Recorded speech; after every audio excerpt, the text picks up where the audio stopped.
What is the thing that is most elusive when you feel you need it the most? Yeah, sleep. So to guarantee sleep, I call my system the 3x3x3x3 system. Yeah, 4 threes. First of all, I'm dealing with location, then I'm dealing with insulation from the ground, then in terms of the internal sleep system, and then obviously 3 layering in terms of what you personally dress in when you go to bed or in your sleeping bag. So first of all, let's deal with location, or as they say, location, location, location. So the first part of location is really get off the mountains. That's where you are during daylight hours, but when it comes to sleep, we need to get down into the valleys, especially as the temperature drops. For every 500 feet, you're losing or gaining 1 degree. So yeah, off the mountains and we come down into the valley. And in fact, you'll see here, I'm going to be down further down there into the valley a bit more. So the next part is locating which way the wind's blowing, because obviously we want to get shelter from the wind. And in the Lake District I do tend to use the stone walls, but on this occasion I found something that is significant bigger and better than a stone wall. So that big lump of rock should provide the majority of my protection from the wind. Yeah, on this occasion, and so I think I'm just going to camp round about there. So amusingly, I've had to change location. Nothing wrong with all the principles I were applying, but from a wild camping point of view, I could be seen maybe just slightly too easily from the track that I'd left. And in fact, the track that I'm using to get to here and back out again was probably about 75 meters away, and just occasionally I could glimpse people walking past, and I kind of pride myself in not being seen. So I've moved about 100 meters now, but as I say, the same principles apply. Other than sod's law, the sun's gone in a bit, but I think it'll come out again. But yeah, I'll show you around my new site. So here's my wind protection. Actually, it is a stone wall this time, and when the sun shines, it is coming from that direction, and it would be on the ground here, so I'm happy with that. I am in a bit of a hollow, which is nice, so I've kind of got all round protection. Going for this spot here, and yeah, like I say, I will use essentially 3 layers of insulation on the ground. So the first part of my insulation is actually this piece of plastic. I actually got this, would you believe, out of a builder's skip, and it was originally used to hold bricks and tiles, I think it was, onto a pallet, and yeah, it was being thrown away. So I'm giving this piece of plastic a second life, a more worthy life, I believe, and I use it as my first layer on the ground, and it's total insulation away from the wet ground, particularly that's in place at the moment. And I'll use it mainly just for 4-season camping. I have that, then I have the tent ground sheet itself, and then the other thing I use, again, a second life for some plastic, is this. Would you believe it's bubble wrap? And I actually put it into the top of my rucksack as well, and yeah, it protects against the rain when I'm using it in my rucksack, and also on the floor you absolutely feel no cold coming through from the ground then when you use something like this. This actually weighs, it takes much more volume than anything, but it weighs 50 grams, which is similar to the piece of plastic. Right, let's get on with erecting the tent then.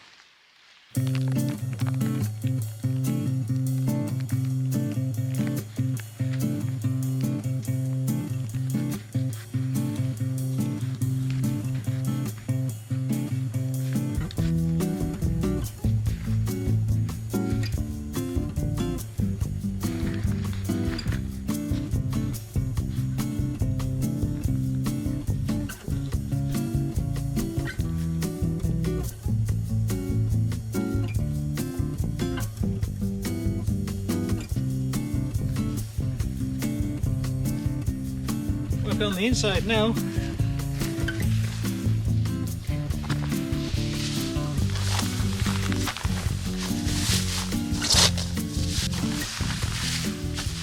Well, obviously I was trying to put the bubble wrap down, and I can feel how I'm sat on the 10th floor, and yeah, I can't feel any cold. And in fact, I am going to try and do some semi-scientific testing in a minute and see where we get to. So bear with me. So there you go, we got the bubble wrap. Then obviously the 10th floor. And then the builder's plastic. So I'll be well insulated.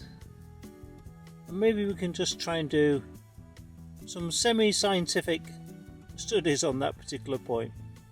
So my temperature gauge is showing 6 degrees, being just on the floor, and I think that's about right. They say that a tent gives you between 5 and 10 degrees of protection. We haven't got too much wind outside at the moment, so we're probably just gaining about 5 degrees. So it keeps bouncing between 7.3 and 7.4, so we've gained a degree at least, and I'll take that because the main purpose of the plastic is to protect the ground sheet from the wet. So yeah, I think we'll move on to the ground sheet now. The ground sheet in this tent has a hydrosonic head of 10,000, and I think if you've got a 4-season tent, it has to be that at least. We'll leave this here for a while, and it does take quite some time to acclimatise. You can see it's just over 8. It's taken a long time to actually get to that. Again, another degree is helpful. So you can see we're at 9 degrees on the bubble wrap. And for the record, I do recognise this is not very scientific, but it's the best I can do given the circumstances. But I don't think anyone's going to really argue too much that layering in any particular set of circumstances is probably going to gain you a few degrees. So now we get to the sleep system itself. Not surprisingly, I have a mat, a sleeping bag, and probably quite important is a sleeping bag liner, but not one to necessarily protect the sleeping bag, although obviously that is helpful, but it is more to add warmth to the bag itself. As you can see, this is the Thermarest Hyperion 20 Fahrenheit -6. However, so the however moment, so all sleeping bags are like this. So it says the comfort range is down to 0, and in fact it's the transition range that's down to -6. So in reality, this bag, you would hope that manufacturers would rate it as 0 degrees, but of course they don't. They say it's -6. And also the other assumption they make is that you're wearing a degree of clothing as well. So yeah, all these things to consider. However, I'm not really expecting the temperatures to get much below 0, and like I say, I'm going to have this sleep liner as well. So I feel I should be okay. And just for the record, I have a X-Pad, and it says, right down there, I'm not sure how easy that is to read, but it says it's winter. Right, I'm going to have tea now, because that is another important ingredient, which is obviously getting the calories into your body. There you go, I've just got my suit ready. I'm just letting it cool down between my feet actually, so it's doing a good job of warming my feet as well at the same time. So you can see on my watch 16:45, and of course it's pretty dark outside. Yep, 4-season weather indeed. So let me introduce you to the concept of skin temperature. So you see from my watch it's 29. For sleep, generally, depends on the individual, but your skin temperature should be between 31 and 37. I actually know for me it's 32 to 36. I just know that from experimentation. And 36, usually I'll wake up because it's too warm, and 32 because it's too cold. So if I can show you, I'll show you a graph of how it's been of me warming up. Just hang on. The start position was 26 and now it's 28. So that rise in skin temperature is mainly caused by taking food on board, and yeah, just obviously the tent itself warming up. I haven't got inside my sleeping bag properly yet, and I'll be doing that shortly and getting my 3 layers on and sleeping in my 3 layers. The other thing I will do is actually break open a hand warmer, and I'll put that in the bottom of the bag liner. It takes about 20 minutes to warm up, so I have to take that into account as well. But yeah, that should kind of do it. Oh, and the other thing of course is try and cover as much skin as possible.